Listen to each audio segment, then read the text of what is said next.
तुमचा भाऊ जोपर्यंत जिवंत आहे ना तोपर्यंत तुमच्या बहिणीला माहेर आहे. तुम्हाला एकुलता एक उमरा आहे चपल्या सोडायला, तो म्हणजे फक्त भावाचा.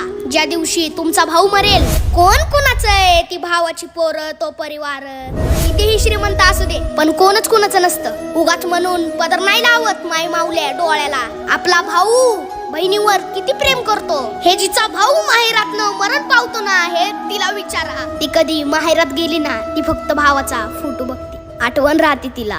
एका आईची 2 लेकरं आहे आपण, किती प्रेम होतं. एका ताटात जेवत होतो, सोबत खेळत होतो, लय मजाक मस्ती करायचो.